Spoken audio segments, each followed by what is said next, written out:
Robert Barouki, en tout cas, merci beaucoup pour cette intervention. On va passer à la première session. Alors, on va avoir deux sessions dans cette matinée. Une qui va s'intéresser plus finalement aux effets sur la santé humaine, souvent d'ailleurs avec des modèles, à travers des modèles animaux. Mais la première session, on se concentre sur les impacts sur la santé des écosystèmes et de la biodiversité. Et j'appelle 5 contributeurs et contributrices.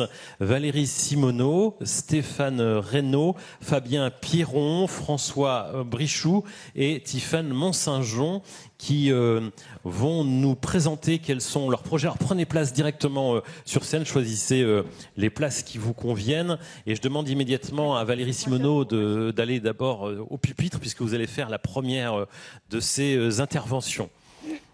Alors évidemment, la journée a pour ambition de proposer aussi une sorte de tour d'horizon de la recherche sur ces sujets de la perturbation endocrinienne. Donc il y a une contrepartie, c'est la grande brièveté des interventions, sachant qu'il y aurait évidemment beaucoup plus à dire sur chacun de vos sujets.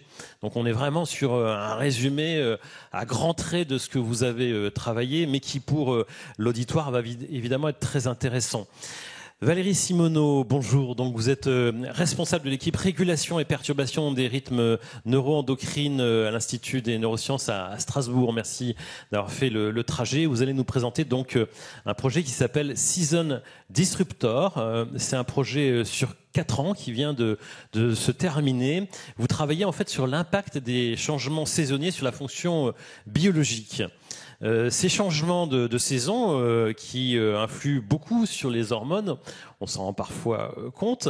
Ces changements de saison donc sont importants et vous êtes posé cette question: est-ce que les perturbateurs endocriniens peuvent jouer un rôle perturbateur également sur cette adaptation saisonnière des mammifères? Très bien, oui. Alors, merci pour cette introduction et merci de m'avoir invité à présenter des travaux qui sont effectivement très récents dans mon équipe. Puisque je suis neuroendocrinologiste et chronobiologiste. Et dans ce contexte, en fait, j'essaye de comprendre comment les organismes vont s'adapter aux modifications journalières et saisonnières de leur environnement, qui est lié en fait à la vie sur Terre. Et en ce qui concerne les changements saisonniers, on sait très bien que la révolution de la Terre autour du Soleil, avec un axe incliné, va entraîner des changements saisonniers de l'exposition solaire, de la quantité et de la durée de l'exposition solaire.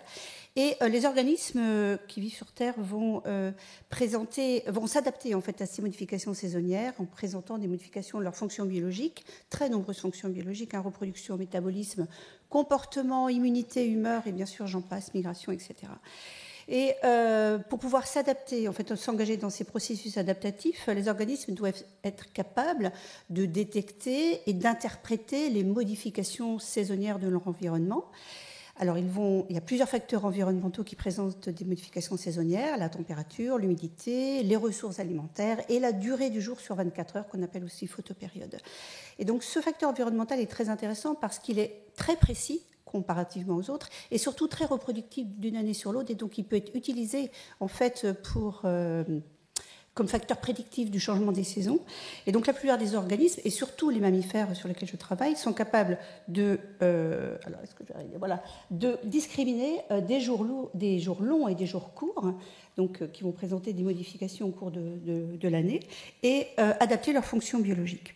Alors je vais vous donner un exemple d'un modèle animal sur lequel je travaille, qui est le hamster sibérien, qui est capable d'adapter sa reproduction, son métabolisme, son pelage et bien d'autres encore, avec des changements saisonniers uniquement de la durée du jour. Alors, lorsque cet animal est adapté à des jours longs, il est sexuellement actif, il est assez gros, il a une couleur grise tout à fait caractéristique. Et on peut suivre différents marqueurs de cette reproduction, métabolisme et pelage en regardant, là, il s'agit d'un mâle, du poids testiculaire, le poids corporel, la prise alimentaire et le niveau de gris du pelage, lorsqu'on va le transférer d'une situation de jour long à une situation de jour court. Et donc, lorsque l'on le transfère en situation de jour court, on va voir qu'au fur et à mesure du temps, il va présenter une diminution très importante de son poids testiculaire jusqu'à devenir sexuellement inactif. Il va avoir une diminution de sa prise alimentaire et de son poids corporel jusqu'à perdre 30% de son poids à peu près. Et il va présenter aussi un changement de couleur de pelage pour devenir blanc. Et donc, au bout d'une dizaine de semaines, le même animal va présenter un phénotype totalement différent. Il est sexuellement inactif, il est maigre, il est blanc. Voilà, et donc adapté au jour court. Alors, depuis de nombreuses années, mon équipe et bien sûr d'autres équipes ont travaillé sur l'identification de la voie neuroendocrine qui est impliquée dans l'adaptation des fonctions biologiques aux saisons. Alors bien sûr, c'est extrêmement simplifié, mais je voulais juste vous dire un peu les points importants en fait qui ont été découverts. C'est que les modifications saisonnières je me suis trompée. Voilà, les modifications saisonnières de la durée du jour sont traduites en modifications saisonnières de la durée de mélatonine pendant la nuit. Il y a plus de mélatonine produite en jour court ou hiver qu'en jour long ou été. Et ces modifications saisonnières de la production nocturne de mélatonine régulent des concentrations intrahypothalamiques d'hormones thyroïdiennes, avec plus d'hormones thyroïdiennes hypothalamiques en jour long qu'en jour court. Et ces dernières années, on a montré que certaines neurones hypothalamiques sont la cible de ces hormones thyroïdiennes et de ces changements saisonniers des hormones thyroïdiennes, qui sont le kispeptine, qui régule la reproduction, et la somatostatine, qui va réguler le métabolisme. Donc vous voyez ici que dans toutes ces voies, il y a beaucoup d'hormones qui sont impliquées, la mélatonine, les hormones thyroïdiennes, les hormones reproductives et métaboliques.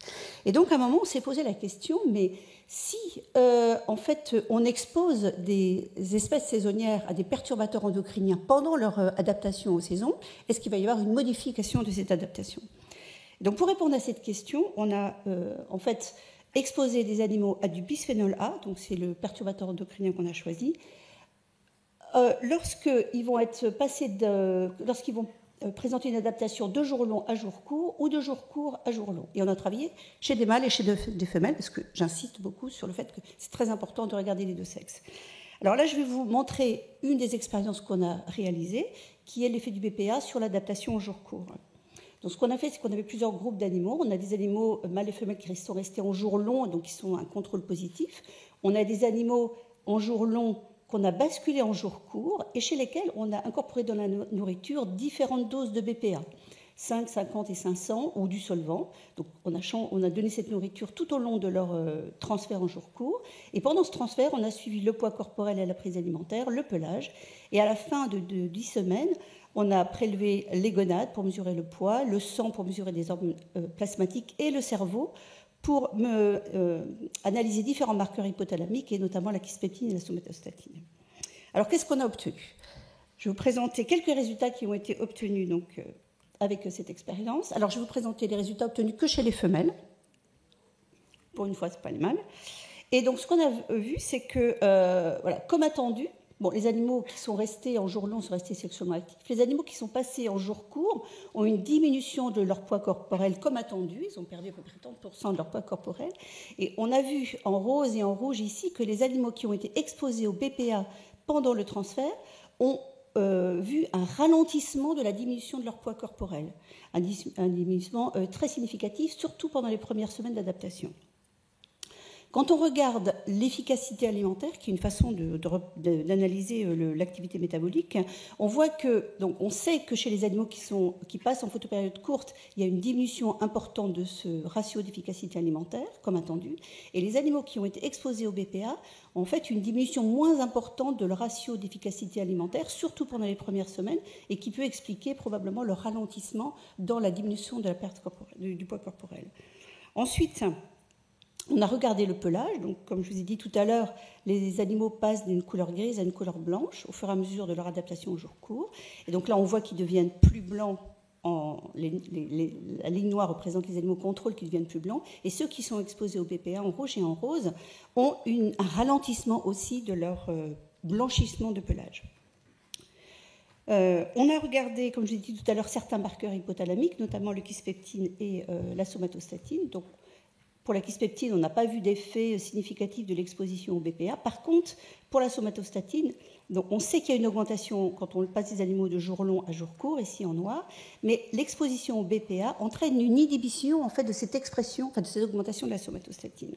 Donc pour conclure, ce qu'on a observé chez les femelles, c'est que les hamsters femelles exposés au BPA présentent un délai dans leur adaptation au jour court, un délai dans la perte du poids corporel, dans la diminution de l'efficacité alimentaire, dans le blanchiment du pelage. Et pour les effets métaboliques, on pense que c'est associé en fait à cet effet sur la somatostatine. Voilà, je vous ai dit tout à l'heure qu'on avait aussi étudié les mâles, les femelles et l'adaptation de jour court à jour long. Donc, je vais juste vous résumer ce qu'on a obtenu. Ce qu'on a obtenu, c'est que, et de façon très intrigante, je dirais, c'est que chez les mâles, il y a aussi un changement dans la dynamique d'adaptation, mais cette fois-ci, il y a une avance.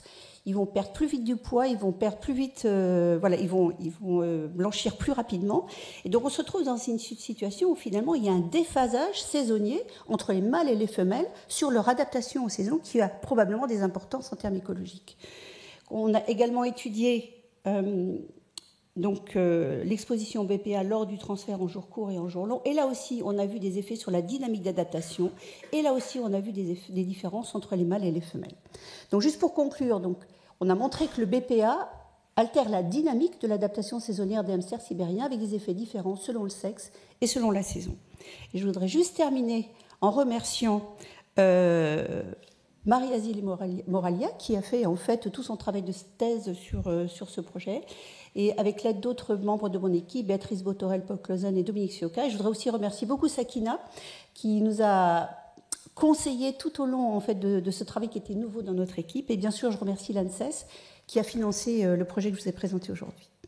Merci beaucoup Valérie Simoneau, c'est parfait.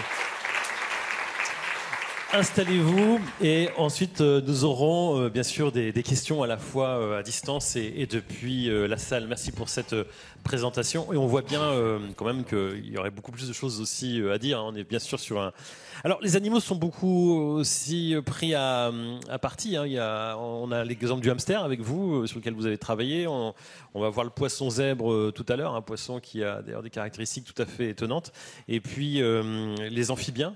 Avec un projet Stéphane Reynaud qui s'appelle Candy Frog. Donc on imagine déjà qu'on va parler un petit peu effectivement d'amphibiens. Vous êtes directeur de laboratoire au CNRS, écologue de formation.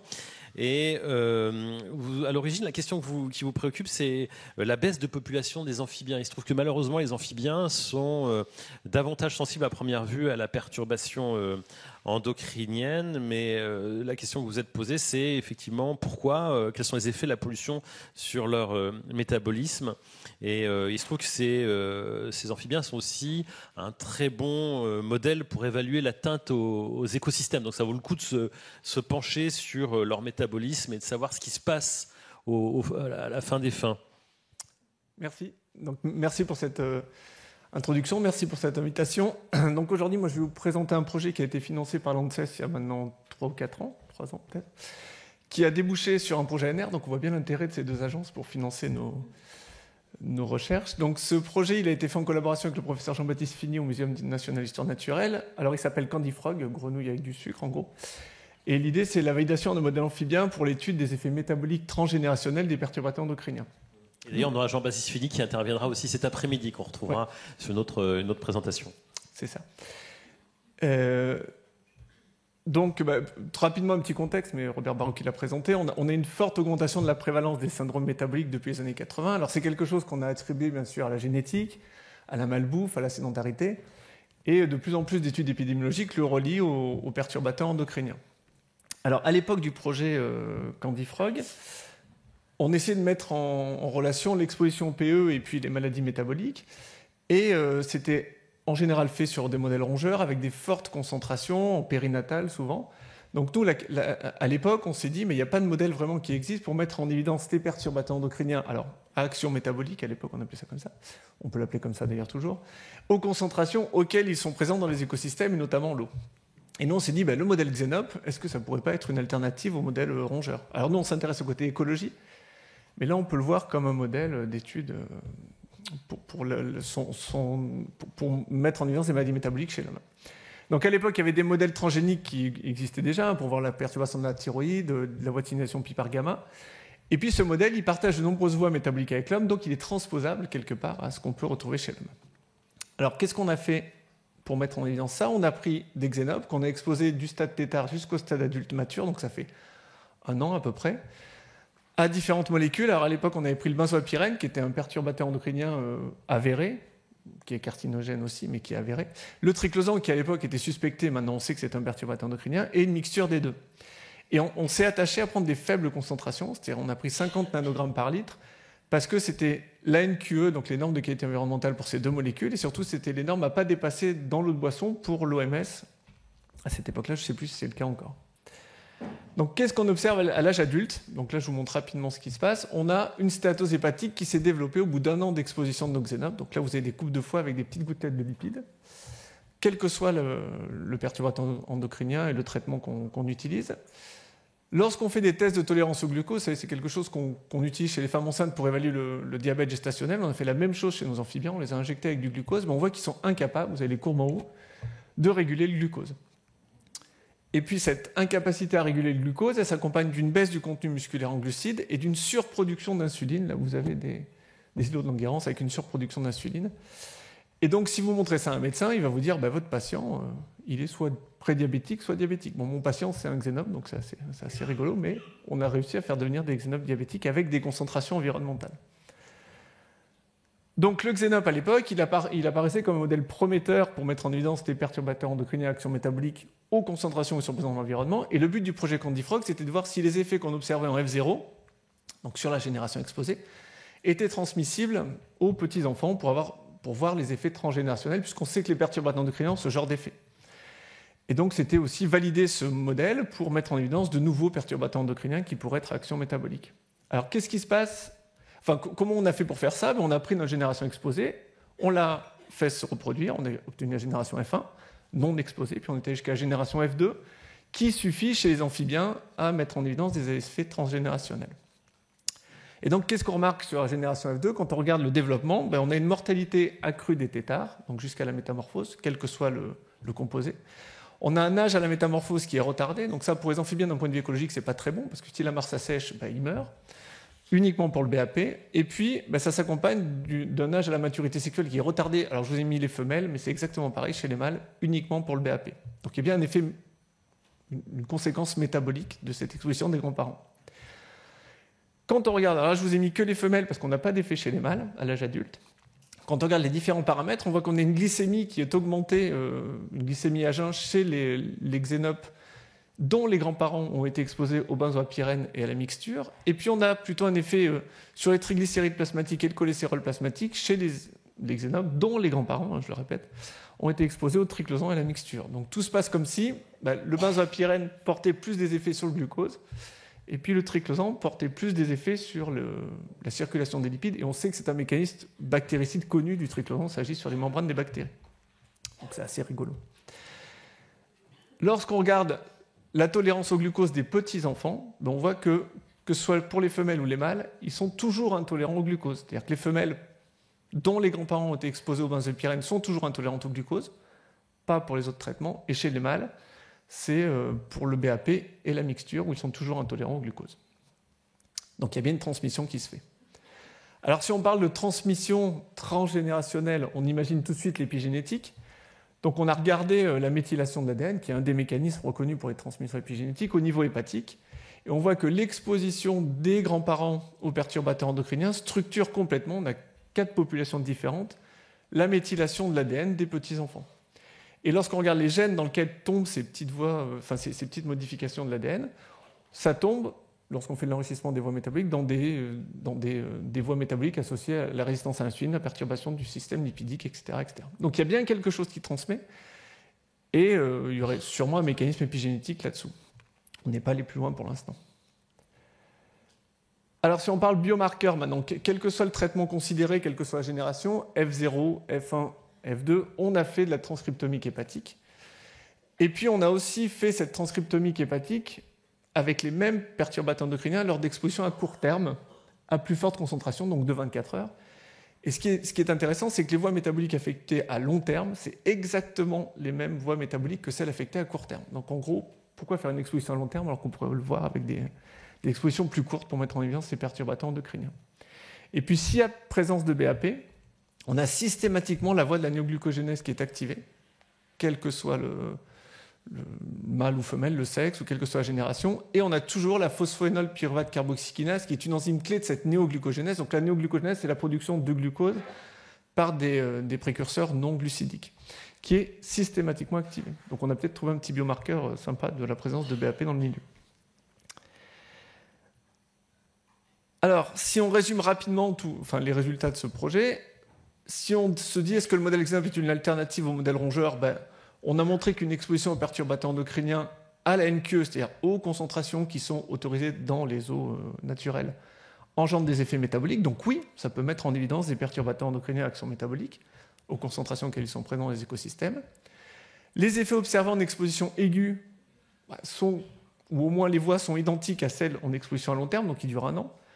Donc ça pourrait être un modèle pour mettre en évidence rapidement des nouveaux perturbateurs endocriniens à action métabolique. Et surtout, les effets observés en F0 sont transmissibles à la F2. Donc ce qu'on a en F0 pourrait présager des effets transgénérationnels sur les enfants, les petits-enfants. Alors si on élargit encore plus tout ça, et si on se pose la question du modèle amphibien en général, parce qu'on s'est posé la question, nous, avec des grenouilles sauvages, donc des grenouilles vertes, qu'on a exposées pendant 18 heures à différents perturbateurs métaboliques dont on sait qu'ils perturbent le métabolisme glucidique chez les mammifères. Et puis on a fait des tests de tolérance au glucose. Alors vous avez les courbes en haut, ce qu'on regarde c'est l'air sous la courbe, donc plus l'air est grande, plus l'animal est intolérant au glucose. Et on voit que les perturbateurs endocriniens qui sont connus pour perturber le métabolisme glucidique chez l'homme, donc là on a toute une liste, amazopyrène, mazobiflurantène, fipronil, triclosan, bisphénol A, et bien ils engendrent chez les amphibiens une intolérance au glucose. Donc ça marche bien, ce modèle est en phase de validation, si j'ose dire. Donc voilà, moi j'en ai terminé, j'ai été beaucoup plus rapide que prévu. Je remercie toutes les personnes du laboratoire. Donc il y a eu 2 thèses sur ce projet. Il y en a une en cours là qui finit de traiter les résultats sur les mâles, donc c'est un gros projet. Et puis je remercie aussi l'équipe du professeur Jean-Baptiste Fini au Muséum national d'histoire naturelle. Voilà, merci beaucoup. Merci beaucoup à vous Stéphane Reynaud. Mais c'est bien, ça laissera du temps aussi aux questions qui vont suivre à l'issue de ces 5 présentations. Merci. Alors, il y a des effets transgénérationnels, ça c'est pas forcément d'ailleurs une très bonne nouvelle quand même. On va voir aussi ces effets à l'échelle des poissons avec vous, Fabien Piron du CNRS. Donc vous êtes écotoxicologue à la station marine d'Arcachon, rattaché à l'université de Bordeaux. Et vous avez un projet qui s'appelle donc TRACE, impact transgénérationnel du cadmium sur le sexe ratio du poisson zébré. On parle de perturbations endocriniennes ce matin. C'est vrai que ce sujet est venu au centre des préoccupations des chercheurs aussi quand on a vu que dans l'eau, les poissons étaient féminisés. On avait cet enjeu qui était remarqué dès le début des années 2000, si mes souvenirs sont exacts. Et là, votre recherche porte justement sur un des polluants et voir si ça va influencer la naissance de poissons masculins ou féminins, selon les cas, et avec un exemple souvent utilisé dans la recherche qui est le poisson zèbre. Merci pour cette présentation. Bonjour à tous. Donc, je vais vous parler du projet TRACE, mais je vais vraiment focaliser sur l'impact transgénérationnel du cadmium sur le sexe ratio du poisson zèbre. Donc, le projet TRACE, il est issu au départ d'un concept qui est émergent en écotoxicologie, qui était qu'une pollution pouvait entraîner des effets sur plusieurs générations via des modifications épigénétiques. Donc, l'épigénétique, on en a parlé, c'est un ensemble de mécanismes qui va contrôler, réguler l'activité des gènes. Donc plus précisément, on s'est intéressé à l'effet d'une exposition chronique au cadmium, donc un métal non essentiel, sur les marques de méthylation de l'ADN, donc chez le Danurerio. Donc un gène est normalement transcrit en ARN messager avant d'être traduit en protéine, et c'est réellement cette protéine qui va avoir une activité biologique. Donc la méthylation de l'ADN, c'est un mécanisme épigénétique qui repose sur l'ajout de groupements méthyl CH3 directement sur les bases de l'ADN, et souvent c'est associé à la mise sous silence du gène, donc le gène n'est plus exprimé. Ça peut avoir des impacts sur le phénotype des organismes. Donc un exemple qui est bien connu, c'est celui des abeilles, où les différences morphologiques, donc phénotypiques, entre la reine et les ouvrières, sont liées à des différences de méthylation au niveau de certains de leurs gènes. Deuxième question qu'on s'est posée, on vient d'en parler, c'est ces modifications de méthylation induites par le cadmium, est-ce qu'elles peuvent être transmises de génération en génération, même si la descendance n'est plus exposée aux polluants? Donc ça, c'est une forme d'hérédité qui ne fait pas encore l'objet d'un consensus scientifique réellement. Et dernière question, ces modifications de méthylation, est-ce qu'on peut les relier à des impacts sur les individus et les populations? Et donc on va parler de sexe et de sexe ratio. Parce qu'effectivement, chez certaines espèces, l'environnement peut agir sur la différenciation sexuelle. Donc la différenciation sexuelle, c'est le processus par lequel un individu, au cours de son développement précoce, va devenir mâle ou femelle. C'est un sujet important parce que les preuves quand même s'accumulent pour démontrer que le changement global serait à l'origine de biais importants dans le sexe ratio des populations, ce qui peut mener à l'extinction d'espèces. Effectivement, si une population est constituée que de femelles, ça devient difficile de se reproduire. Donc, parmi les facteurs environnementaux qui sont connus pour agir sur le sexe, le plus connu, c'est la température. Donc là, je prends l'exemple du modèle d'étude, le dagneau, mais il faut savoir que c'est quelque chose qu'on va rencontrer également chez pas mal d'espèces de reptiles, d'amphibiens, de mollusques, etc. Donc là, j'ai pris l'exemple de larves qui ont un génome femelle, donc ce que j'ai symbolisé par ces chromosomes XX en rose. Donc on parle de génotype femelle. Donc le sexe étant déterminé chez le dagneau génétiquement, comme chez l'homme, ces larves, en se développant, elles deviennent des femelles, c'est-à-dire des individus avec des ovaires. Néanmoins, ces larves, si on les expose, alors même sur une courte période, à de fortes températures, à l'âge adulte, dans la population, vous retrouverez des mâles. On les qualifie souvent de pseudo-mâles parce qu'ils ont un phénotype mâle, donc ils ont des testicules, ils sont fertiles, ils peuvent se reproduire, mais ils présentent un génotype femelle XX. Cas extrême, on augmente la température de 9 degrés à l'âge adulte, dans la population, il n'y a que des mâles. Donc l'environnement agissant sur les marques épigénétiques agissant sur le phénotype, nous on s'est posé la question de la potentielle contribution de la méthylation de l'ADN dans la différenciation sexuelle. Et la première question qu'on s'est posée, déjà, c'est existe-t-il des différences de méthylation entre mâles et femelles? Donc la réponse est oui. Ici, vous avez le niveau de méthylation de gènes impliqués dans la différenciation sexuelle. Donc c'est des analyses qu'on a effectuées sur les gonades des adultes. Et donc vous avez la distribution de ces niveaux de méthylation en rose pour les femelles et en bleu pour les mâles. Donc par exemple, pour l'aromatase sur la gauche, vous voyez que le niveau de méthylation moyen de ce gène, il est de 40% chez les femelles contre 94% chez les mâles. Donc l'aromatase, c'est un gène qui code pour une protéine qui convertit la testostérone, donc l'hormone mâle, en oestradiol, qui est l'hormone femelle. Donc qu'est-ce qui se passe lorsque le gène est méthylé? Il n'est plus exprimé, la testostérone grimpe et les individus deviennent des mâles. FOXL2A, il est impliqué dans le développement des femelles, et DMRT1, il est impliqué dans le développement des mâles. Par une approche omique, on a également identifié un gène qui pourrait potentiellement être impliqué dans la différenciation sexuelle, donc ZBTB38, j'y reviendrai plus tard. Donc ce qu'on a fait en parallèle, c'est qu'on a élevé une partie des poissons à une plus forte température. Donc le sexe ratio, le pourcentage de mâles, est passé de 55 à 90%. Le résultat le plus intéressant qu'on a obtenu, c'est pour l'aromatase, parce que ça nous a permis vraiment de déterminer un seuil critique à 66%. C'est-à-dire qu'un individu qui présente un niveau de méthylation supérieur à 66, c'est un mâle, en dessous, c'est une femelle. Donc ces travaux nous ont permis de mettre en évidence le rôle de la méthylation de l'ADN dans la différenciation sexuelle, mais ont également permis de souligner le rôle important joué par l'aromatase dans ce processus. Donc par la suite, on s'est intéressé à l'effet transgénérationnel du cadmium. Donc c'est un métal qu'on peut retrouver à forte concentration dans les cours d'eau liés à l'activité minière, et puis au moins chez les mammifères, il est fortement suspecté d'être un perturbateur endocrinien. Donc on a utilisé de l'eau de poisson, un lot contrôle en gris, puis un lot dans la première génération, F0, a été exposé toute sa vie au cadmium. Par la suite, ces poissons, on les a fait se reproduire, et les générations successives, F1, F2, F3, elles ont été élevées dans de l'eau propre, donc exposition uniquement à la F0. Les résultats obtenus, donc tout d'abord sur le sexe ratio, donc ça vous avez le pourcentage de mâles exprimé au fil des générations. Et en rouge, donc pour la condition cadmium, ce qu'on peut voir, c'est qu'à la F0, il n'y a pas d'effet sur le sexe ratio. Par contre, par la suite, on a eu une féminisation progressive et transgénérationnelle de la population. En fait, on avait 7% de plus de femelles à chaque génération. Pour les contrôles, en gris, c'est resté stable jusqu'à la F2, puis à la F3, il y a eu une féminisation brutale.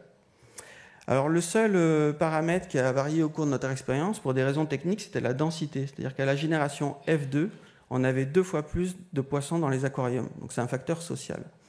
Mais ce qu'on peut voir, c'est que qu'il s'agisse du cadmium ou de la densité, nos travaux, ce qu'ils mettent en évidence, c'est qu'une variation de l'environnement à une génération peut impacter le sexe ratio de la génération suivante, ce qu'on appelle le sexe ratio à la naissance.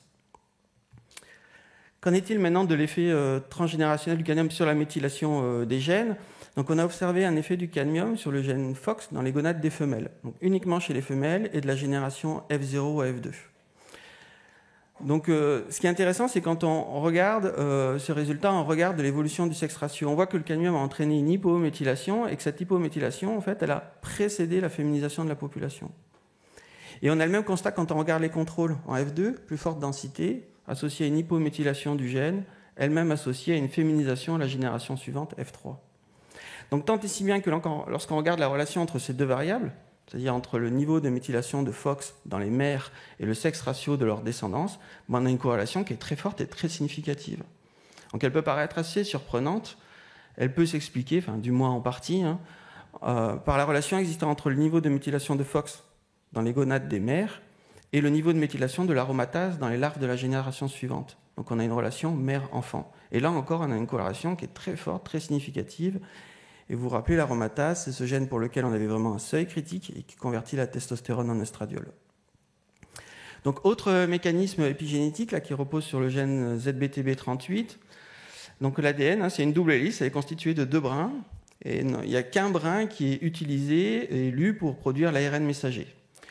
Dans le cas du gène ZBTB38, nos travaux montrent qu'une partie de ce gène est transcrit à partir du brin d'ADN complémentaire, c'est-à-dire dans le sens inverse de l'ARN messager. Donc ce qu'on appelle simplement un NAT.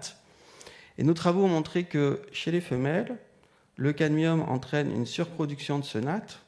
Chez les mâles, c'est une plus forte densité qui entraîne une production accrue. Et lorsqu'on ajoute la quantité de NAT contenue dans les spermatozoïdes à ceux contenus dans les ovocytes, autrement dit chez les parents, là encore, on retrouve une corrélation qui est encore plus forte et plus significative avec le niveau de méthylation de l'aromatase dans les larves de la génération suivante. Donc là, c'est une relation parent-enfant que vous avez. Donc en conclusion, nos travaux montrent que l'exposition à un polluant suspecté d'être un perturbateur endocrinien peut influencer le sexe des poissons et sur plusieurs générations, donc via des mécanismes épigénétiques. En tout cas, c'est associé à des modifications épigénétiques. Les effets à long terme, tout d'abord, c'est un sexe ratio biaisé, donc ce qui peut affecter le succès de reproduction d'une population. Et puis aussi, à plus long terme, ça peut entraîner un déséquilibre génétique. Donc, je m'explique, dans le cas du cadmium, on a vu l'apparition d'individus pseudo-femelles, c'est-à-dire des individus avec un phénotype femelle qui présentent des ovaires, mais avec un génotype mâle, des chromosomes XY, qui se sont reproduits avec des mâles, et donc qui ont une progéniture, donc tous les individus présentent un génome mâle. Et donc, au fur et à mesure du temps, le génome mâle il va devenir surreprésenté dans la population par rapport au génome femelle, ce qui va avoir des impacts. Et enfin, et c'est plus une question ouverte, est-ce que le sexe ratio et les marques épigénétiques pourraient constituer des outils d'aide à la détection, l'identification des perturbateurs endocriniens? Je vous remercie de votre attention. Merci. Merci beaucoup Fabien Piron. Alors c'est effectivement tout à fait étourdissant le fait de voir qu'il y a des effets dès la naissance. Vous avez appelé ça effet à la naissance, on y reviendra peut-être tout à l'heure, mais ces effets transgénérationnels donnent quand même un petit peu le vertige sur ces produits. Oui. Parce qu'effectivement, on sait que là, on avait auparavant ce qui définit un peu la perturbation, les produits qui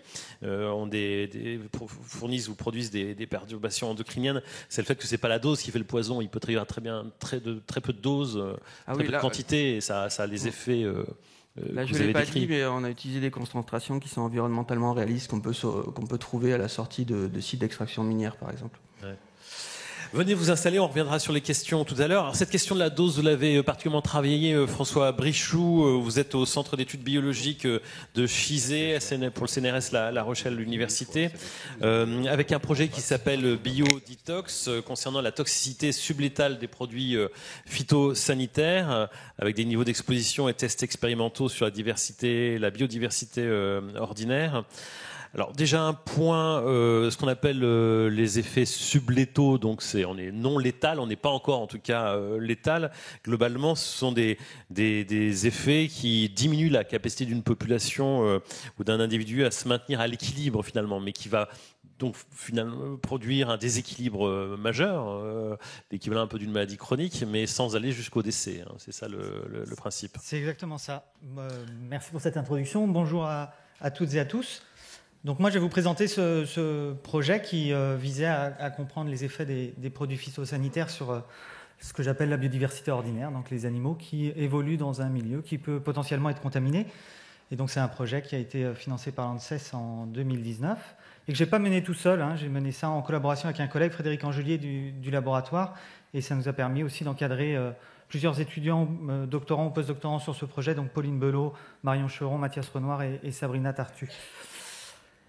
Et donc, comme les collègues l'ont précédemment dit, en fait, on est parti du même constat, qui est que, en tout cas en ce qui concerne les produits phytosanitaires, en général, la mesure, la quantification des effets adverses, elle est faite principalement des effets adverses d'ailleurs qui mènent à la mortalité. Elle est faite à dose relativement forte, qui est souvent pas représentative des concentrations qui sont réellement présentes dans l'environnement.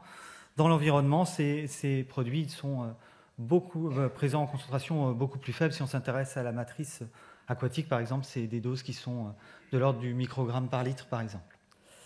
Et puis l'autre constat qui nous a intéressés, c'est que ces travaux ils sont généralement menés sur des organismes modèles de laboratoire. Alors ces organismes, ils ont une valeur inestimable parce que leur fonctionnement physiologique est très bien connu et donc ça permet de disséquer les cibles de ces perturbations et de les identifier de manière précise.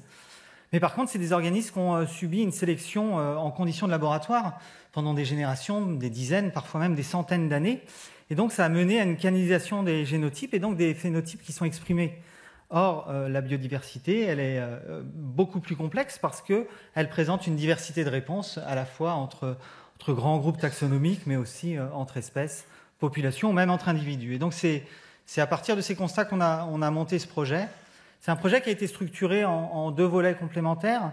Le premier, il s'est intéressé à une partie de la biodiversité commune, que sont les oiseaux, ici le merle noir et le moineau domestique, dont des oiseaux très communs, qu'on a étudiés dans des écosystèmes particuliers, les écosystèmes viticoles, qui sont caractérisés par l'utilisation massive de pesticides spécifiques, les fongicides, qui permettent de contrôler les maladies fongiques à laquelle la vigne et les raisins sont sensibles, et notamment le tébuconazole.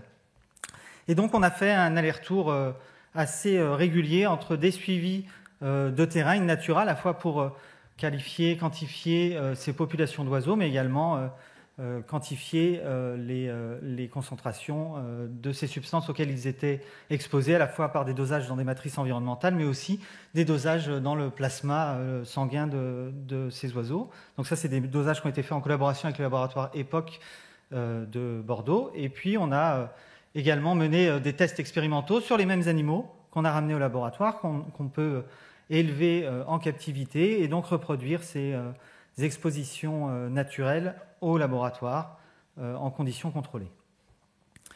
Donc moi j'ai fait le choix de brosser très rapidement les résultats qu'on a obtenus, mais j'ai listé les références qui s'y rattachent si jamais vous voulez aller voir de manière un peu plus précise nos résultats. Pour ce volet sur les oiseaux vidicoles, en fait ce qu'on a obtenu c'est que le tébuconazole a perturbé certains mécanismes physiologiques clés de ces organismes et notamment l'axe thyroïdien avec une réduction de la sécrétion des hormones thyroïdiennes, la T4 notamment, une réduction également du métabolisme de base chez ces oiseaux et une altération de la qualité du plumage qui est aussi dans la pousse et aussi sous contrôle hormonal. Donc des effets sur des paramètres physiologiques clés sur les individus adultes, mais on a fait reproduire ces organismes dans nos volières expérimentales. On a pu montrer que les femelles transféraient le tébuconazole dans leurs œufs au moment de la reproduction et que les poussins issus de ces œufs contaminés étaient plus petits que leurs homologues contrôle. Et parmi ces poussins, on a obtenu une mortalité accrue chez les femelles et chez les mâles, des indices de vieillissement de l'organisme plus sévères que l'on a mesurés à travers la longueur des télomères. Le deuxième volet du projet, il s'est intéressé à un autre groupe taxonomique de biodiversité commune, que sont les amphibiens, donc ça a été évoqué juste avant. Nous, on s'est intéressé à un amphibien sauvage qui est très répandu dans l'ouest de la France, le crapaud épineux. Et c'est un animal qui évolue dans divers milieux, notamment des milieux qui sont agricoles, l'agriculture conventionnelle, des grandes cultures, des céréales. Et pour cette partie du travail, on s'est donc intéressé aux effets d'un herbicide qui est très connu, très utilisé, le glyphosate. Enfin, pas vraiment cet herbicide, on s'est intéressé à son produit principal de dégradation, qui est l'AMPA, parce que cette molécule, elle est plus résistante que le glyphosate dans le milieu naturel, et donc on la retrouve beaucoup plus fréquemment et beaucoup plus abondamment que la molécule mère.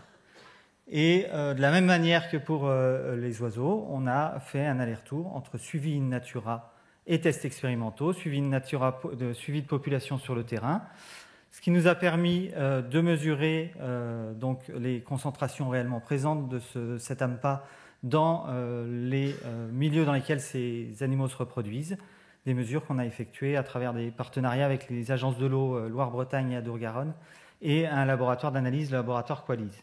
Et on a reproduit ces concentrations en captivité au laboratoire afin de mesurer les effets que ça avait sur la reproduction, c'est-à-dire le développement embryonnaire et larvaire de cette espèce. Assez rapidement, ce qu'on a obtenu, c'est voilà, des choses qui étaient assez inattendues au départ, en fait des effets à très faible concentration. Hein. Les effets les plus forts étaient obtenus pour une concentration de 0,1 microgramme par litre, autant dire qu'on n'est pas très loin de la dose homéopathique, et c'est une dose qui est 6000 fois inférieure au PNEC de l'AMPA. Et ça a donc donné des réponses qui étaient non monotones. Et ces deux aspects, effets à faible concentration et réponses non monotones, sont suspectés d'être des signatures de la perturbation endocrinienne. On a aussi observé des états de stress oxydant chronique chez ces individus en développement, des effets tératogènes pendant le développement embryonnaire, ce qui a mené à une mortalité embryonnaire et larvaire accrue et des altérations morphologiques. Et pour conclure, moi je pense que j'ai mis en évidence 3 aspects qui me semblent importants pour prendre en compte les effets de cette contamination environnementale sur la biodiversité et d'essayer d'adapter un contexte écologique réaliste. Alors le premier, il est un petit peu tarte à la crème, mais ça reste un des challenges majeurs de l'écotoxicologie à l'heure actuelle, c'est que ces organismes, ils sont confrontés à des substances multiples, hein, il y a de très nombreuses substances chimiques de synthèse dans l'environnement, et des voies d'exposition complexes, et réussir à vraiment quantifier les effets additifs, synergiques, antagonistes de ces différents contaminants est vraiment fondamental. Le deuxième élément sur lequel je voulais insister, c'est que ces animaux, dans leur milieu naturel, eh ben, ils sont aussi soumis à d'autres stresseurs environnementaux. On pense notamment aux variations climatiques qu'on est en train de subir, des canicules, des sécheresses, mais également des variations dans la quantité, la qualité, le type de ressources disponibles, la présence de pathogènes dans l'environnement ou la présence de prédateurs. Et je pense qu'il est important maintenant d'essayer de comprendre comment ces approches avec des stress multiples peuvent moduler les réponses vis-à-vis des contaminants environnementaux. Et puis le dernier élément qui, je pense, est assez important à avoir en tête aussi, c'est que cette contamination environnementale, en fait, elle peut aussi mener à un contexte sélectif avec l'apparition d'individus plus tolérants ou plus résistants, comme ça a été très largement exploré dans le cadre des effets de l'antibiothérapie sur les bactéries, par exemple. Et je pense que c'est des éléments qui sont importants à mettre en perspective quand on s'intéresse aux effets, notamment de perturbations endocriniennes, de ces substances sur la faune sauvage. Je vous remercie de votre attention. Merci François Brichoux, merci beaucoup.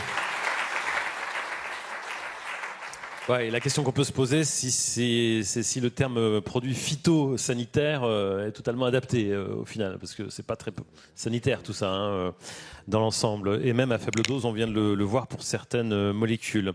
Tiffaine Mont-Saint-Jean, vous êtes donc chercheuse et écotoxicologue en immunologie, hein, c'est ça, sur les espèces marines. Alors ça, c'est un point qu'on n'a encore pas tellement abordé, même pas du tout ce matin, qui est ce qui se passe dans les océans, dans la mer.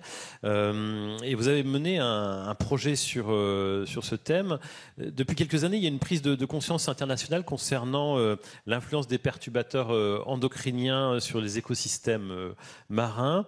C'est un sujet à travailler spécifiquement, sachant que, évidemment, en milieu salé, comme ça, on a des phénomènes, des propriétés physico-chimiques qui sont modifiées. Donc c'est un projet dont les conclusions remontent déjà à 2019. Donc ça, c'est pas le projet le plus récent de la journée, mais c'était intéressant justement de pouvoir s'y pencher par rapport à cette spécificité. On va voir en quoi consistait ce projet, ce vers quoi aussi cet accompagnement financier du projet vous a permis d'aller ensuite, parce qu'il y a des rebonds à ce travail, il y a toujours une continuité dans la science, et le fait de pouvoir financer un projet spécifiquement, évidemment, ça fait naître des possibilités de collaboration ou émerger des idées scientifiques nouvelles qui permettent de porter le flambeau un petit peu plus loin. Merci beaucoup. Première chose, ce projet est financé par l'AINER. C'est un projet PRCI en collaboration avec l'Université de Berne hein, en Suisse. Et donc, ça porte sur l'impact des perturbateurs endocriniens œstrogéniques sur le système immunitaire d'un poisson téléostéen, le bar européen. Tout d'abord, on peut se poser la question quel est le lien entre système endocrinien et système immunitaire. Donc on sait que le 17-bêta-œstradiol, c'est un œstrogène qui est une hormone majeure chez les femmes et qui joue un rôle important dans la reproduction, notamment durant la reproduction, on va observer une augmentation des taux plasmatiques de cette hormone. Alors, on sait que les œstrogènes interviennent sur le système immunitaire et pour s'en convaincre, on a pas mal d'exemples assez simples. Le système immunitaire féminin est beaucoup plus performant que celui des hommes, mais malheureusement, cela se fait aux dépens de la survenue de maladies auto-immunes qui est beaucoup plus importante chez les femmes que chez les hommes. Ça met un peu de temps à... Pour donner un petit chapeau introductif, dès l'apparition des vertébrés à mâchoire, on a eu l'apparition, outre de l'immunité innée, on a eu l'apparition de l'immunité adaptative. Cette immunité adaptative, elle est basée sur les lymphocytes T et les lymphocytes B, et ce sont eux qui vont assurer une bonne partie de la protection des organismes. Ce sur quoi moi je me suis intéressée, c'est sur le thymus. Le thymus est un organe lymphoïde primaire qui va être responsable de l'éducation, de la maturation des cellules T et qui va jouer un rôle très très important dans l'orchestration de l'immunité dans son ensemble. Et ce qui m'a intéressée plus encore, c'est évidemment, on connaît l'influence des œstrogènes sur le système immunitaire, mais je me suis intéressée plus précisément sur l'influence des œstrogènes sur la plasticité thymique. Alors, juste un petit rappel sur ce qu'est le thymus. Tout d'abord, c'est un organe, comme je vous l'ai dit, qui est fondamental pour l'immunité adaptative, et c'est un organe qui est plastique. Ça veut dire quoi ? Eh bien, ça veut dire que au cours de notre vie, il va connaître une involution qui est constante, et cette involution va être accélérée au cours de la puberté avec l'augmentation des taux plasmatiques des hormones sexuelles. Cette involution thymique, elle va être caractérisée par l'apparition de tissus adipeux, et surtout par une diminution de l'émigration des cellules T en périphérie. Donc, ça va être associé à une diminution de nos performances immunitaires.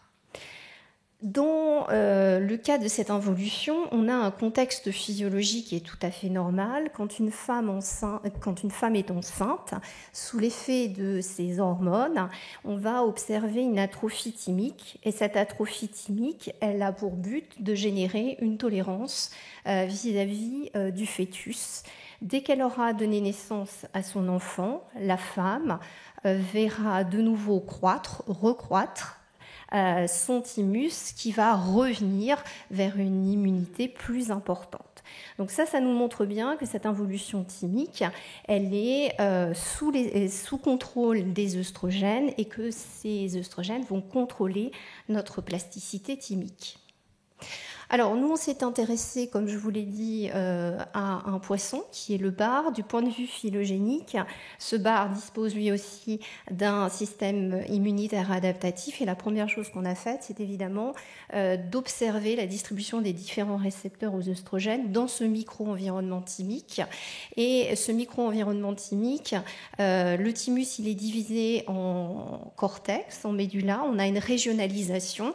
Et ces zones thymiques sont importantes puisqu'elles vont être associées à différentes étapes de maturation du système immunitaire. Donc il y a une sorte de cheminement à l'intérieur du thymus et ce cheminement va aboutir in fine à la formation de cellules T matures. Donc dans un premier temps, notre travail nous a permis de montrer que l'organisation morpho-fonctionnelle du thymus était conservée du point de vue de l'évolution. Donc on a une organisation de notre thymus qui est tout à fait équivalent entre l'homme et le poisson.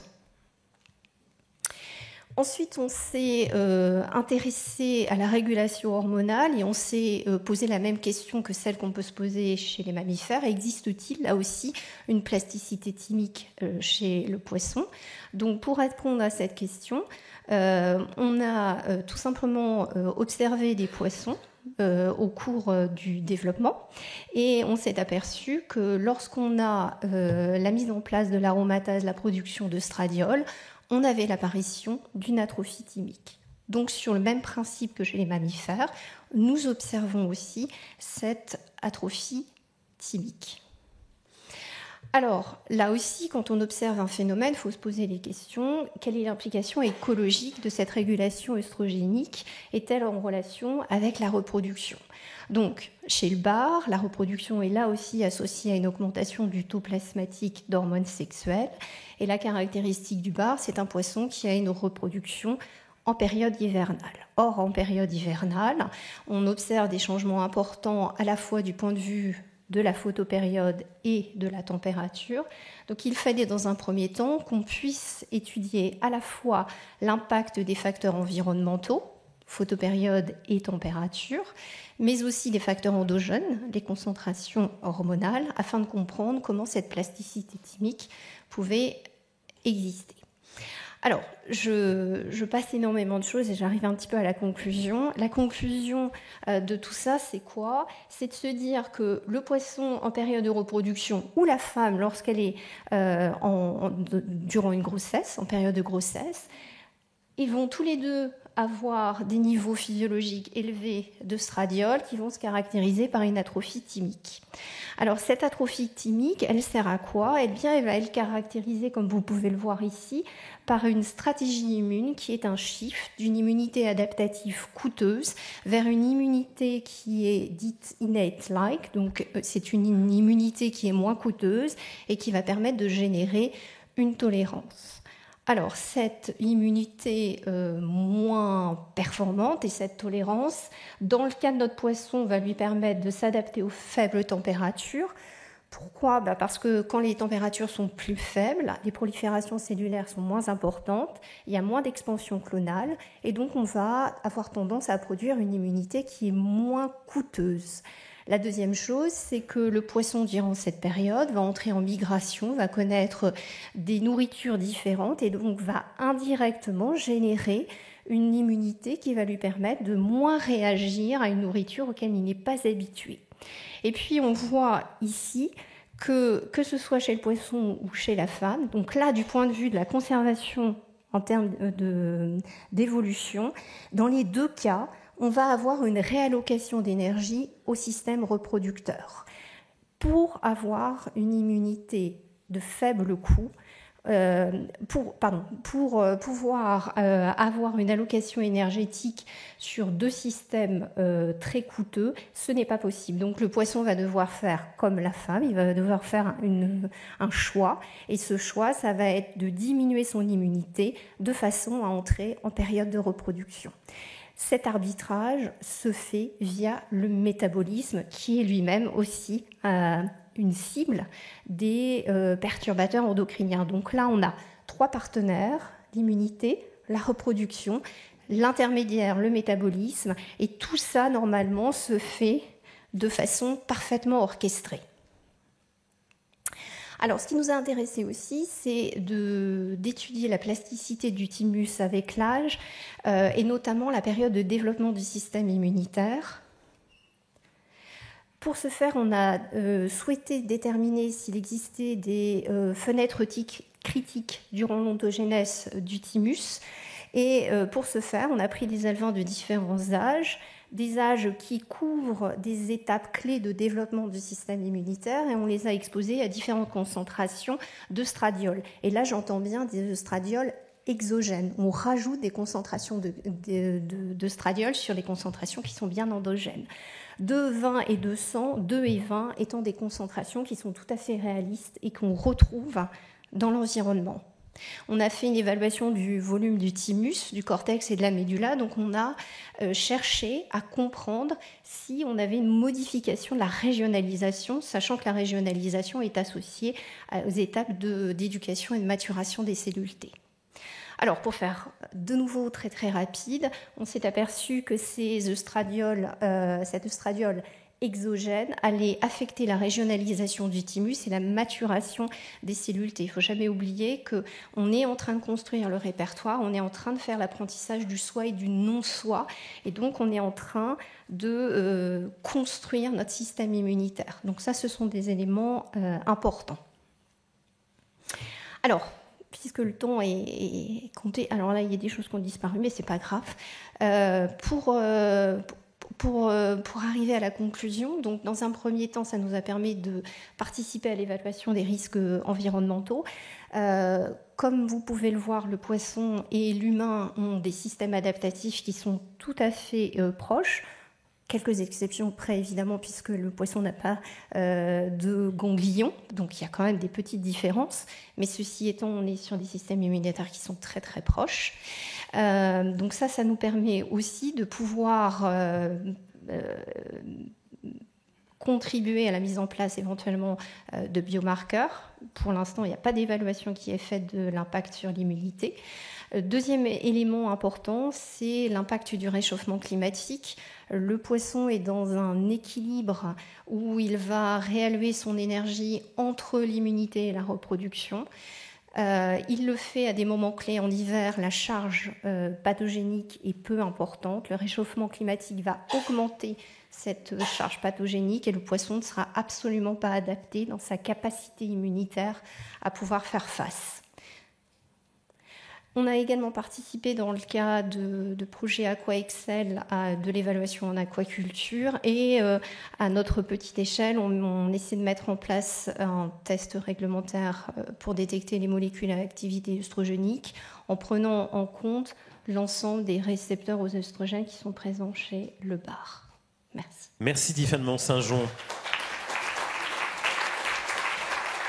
Tout ce travail, on le rappelle, réalisé par le laboratoire d'écotoxicologie des milieux marins, qui s'appelle aujourd'hui CEBIO, à l'université Le Havre Normandie. C'est l'heure des questions après ces 5 présentations. Merci pour tout le travail que vous avez réalisé concernant ces synthèses. Il faut toujours faire des choix et ce n'est pas facile. Alors, questions de la salle et questions peut-être aussi en ligne. Vous me ferez signe quand vous aurez synthétisé quelques-unes des questions qui sont en ligne. On a déjà 2 mains qui se lèvent dans la salle. Merci effectivement de vous lever et comme pour les précédentes interventions, de bien vouloir vous présenter. Bonjour monsieur.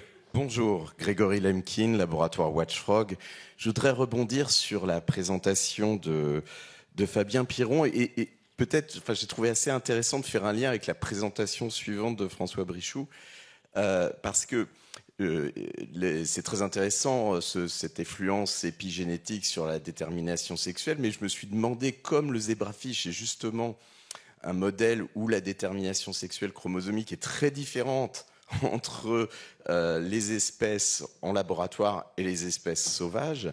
Est-ce que vous aviez quelques indicateurs de comment est-ce que ça se jouerait dans les espèces sauvages ? On a un poisson là qui s'adapte, qui a des capacités adaptatives un petit peu hors normes. Alors, effectivement, il existe une différence entre les populations sauvages d'agneaux et celles de laboratoire.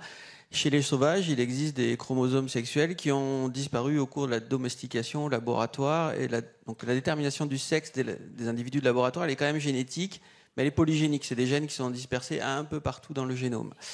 Il est difficile de se répondre à cette question, mais en tout cas, ce que je peux dire, c'est que sur le terrain, il y a des études qui ont été faites où ils ont retrouvé, par exemple, des individus avec des ovaires, mais qui avaient un génotype mâle. Donc c'est quelque chose qui existe aussi, d'avoir comme ça des pseudo-mâles ou des pseudo-femelles. C'est quelque chose qui existe aussi sur le terrain. Mais effectivement, c'est un biais. Il faut absolument prendre un micro parce qu'il y a 900 ou 1000 personnes. Attendez, on a transmis le micro, on va vous le rapporter. Parce que sinon, on vous entend un petit peu dans la salle avec votre forte voix, mais à distance, à Bordeaux, Marseille, Montpellier, ce sera compliqué. Est-ce que ça vous donne une clé d'explication justement pour expliquer, ce que vous montrez, ça vous donne une clé d'explication pour expliquer cette perte? Parce que c'est pas de l'évolution, le inbred, c'est quelque chose qui est lié aux conditions d'élevage, en fait, cette transition, non?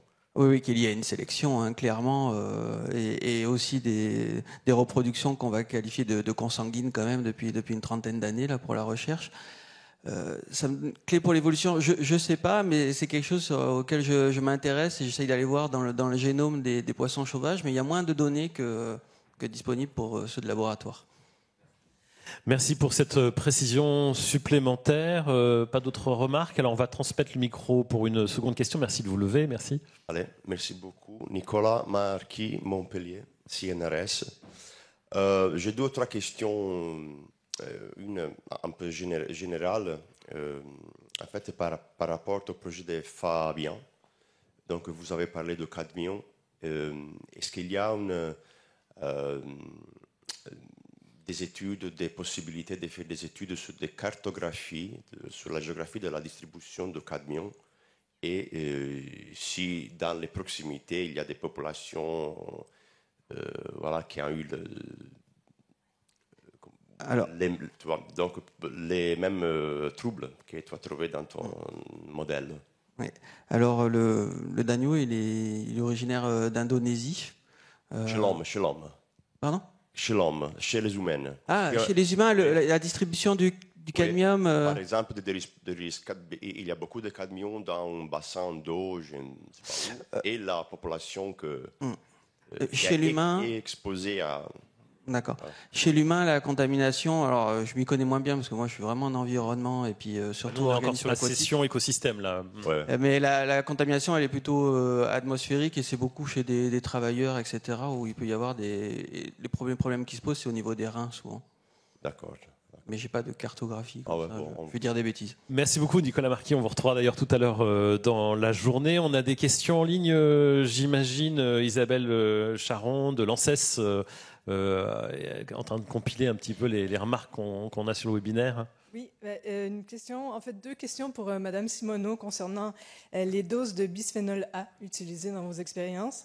Donc, comment elles ont été définies, ces doses, et puis si les niveaux pour lesquels on voit des effets de bisphénol A dans vos expériences sont comparables, inférieurs ou supérieurs aux niveaux rencontrés dans la population. Alors On vous entend très bien. Donc les doses qui ont été utilisées, en fait, on a utilisé. Par contre, parlez peut-être plus proche du micro, ce sera encore. D'accord, pardon. Ah oui, ça marche. Voilà, on a regardé en fait les doses qui étaient autorisées dans par les organismes publics. Et donc on a utilisé, on s'est situé autour de ces doses-là, des doses inférieures, des doses supérieures. Donc on a utilisé en fait ce qui était couramment admis comme possible de trouver dans l'environnement. Donc ce sont des doses environnementales, je dirais. Et la deuxième question, c'était, pardon, je me souviens plus. Est-ce que finalement les effets sont comparables avec l'humain, c'est ça? Est-ce que ces doses sont comparables à ce qu'on peut retrouver dans l'environnement? Oui, tout à fait. J'avais oublié moi-même, voilà, pardon. Ça, pardon. Donc j'ai répondu aux 2 questions en même temps. Et voilà. Oui, Robert Barouki. Je suis frappé pour plusieurs topos par la similitude entre l'effet de certains perturbateurs endocriniens ou produits chimiques toxiques et la température et donc la projection sur le changement climatique. C'est quelque chose qu'on essaie de... quand on s'intéresse à la toxicité humaine, on a un peu de mal. C'est pas, changement climatique et substances chimiques, c'est quelque chose qui est un peu difficile. Il y a quelques revues, mais elles sont surtout basées sur le fait que le métabolisme va peut-être changer dans les sols, dans l'eau, etc. Et peut-être ça va augmenter, ou il y aura plus de concentration à cause de la sécheresse. Mais on a un tout petit peu... Par contre, là, vraiment, dans les écosystèmes, c'est quelque chose d'assez frappant. Et je ne sais pas si c'est quelque chose qui, dans la communauté, est très présent, s'il y a des revues générales là-dessus, mais je trouve que vraiment, il y a une vraie réflexion, un peu de groupe à faire là-dessus. C'est dans les ponts, donc c'est ça, entre effets... changement climatique et exposition, et comment ça peut s'aggraver, synergiser, ou l'inverse, je ne sais pas. Parce qu'on voit finalement dans la présentation qu'on a notre immunité attaquée, qu'on a nos systèmes, certains systèmes d'adaptation ou certaines capacités d'adaptation qui sont dégradées également, tout ça dans un contexte... L'effet de la température sur la reproduction... Donc, un des facteurs environnementaux sur lesquels moi j'ai travaillé, c'est le changement de la durée du jour, mais le changement de la température module aussi. Donc on a des changements hormonaux liés au changement de température. Donc un très connu, c'est l'hibernation chez beaucoup d'espèces, ou la migration, etc., qui vont dépendre de la température. Et donc ces changements hormonaux induits par la température peuvent être altérés ou modulés par les perturbateurs endocriniens, ça, c'est évident. Et puis, il ne faut pas oublier qu'il y a une grande partie de la vie, de la biodiversité qui n'est pas comme les mammifères ou les oiseaux avec une température stable et élevée et constante, mais qui est largement dépendante de la température environnementale. Et dans ce cadre-là, effectivement, on peut très bien imaginer des effets extrêmement forts de ces variations thermiques en interaction avec ces aspects de contamination ou de perturbation endocrinienne. Merci François Brichoux. Est-ce que quelqu'un d'autre voulait intervenir sur ce thème ? Oui, on a une demande de prise de parole depuis la salle. Oui, Madame Michel, j'avais une question pour Monsieur Reynaud. J'ai été très intéressée par l'une de vos conclusions qui consistait à montrer que les effets long terme à faible dose étaient similaires à ceux que vous observiez à plus court terme et, il me semble, à des doses un petit peu plus fortes. Ce qui est hyper intéressant pour la réglementaire que je suis, puisqu'il ne vous échappera pas qu'on a du mal, nous, à demander aux industriels de faire des tests sur plusieurs générations, du mal étant une espèce de pléonasme, enfin bref. Donc, est-ce que vous avez déjà testé de nombreuses substances chimiques pour pouvoir affirmer ça ? Et est-ce que c'est quelque chose que vous allez mettre en exergue ? Vous avez dit, il me semble, que vous étiez en phase de validation du test. Donc, on est impatient. Quand je dis en phase de validation, c'est qu'on essaie de le confirmer avec d'autres substances. Alors, nous, on est écologues. Donc, ce qui nous intéresse, c'est l'exposition tout au long du cycle de vie, puis voir comment ça peut évoluer au fil des générations. Mais on a été surpris de voir que quand on les expose durant 24 heures, il y a la stéatose qui apparaît. Il y a des tests de tolérance au glucose qui sont significativement plus dégradés. Donc, il y a vraiment quelque chose. Et les gènes, c'est exactement les mêmes. Donc oui, d'un point de vue réglementaire, ça peut peut-être être intéressant. Oui. Merci. Et on reviendra sur ces aspects réglementaires en début d'après-midi. On peut applaudir Valérie Simoneau, Stéphane Reynaud, Fabien Piron, François Brichoux et Tiffaine Mont-Saint-Jean.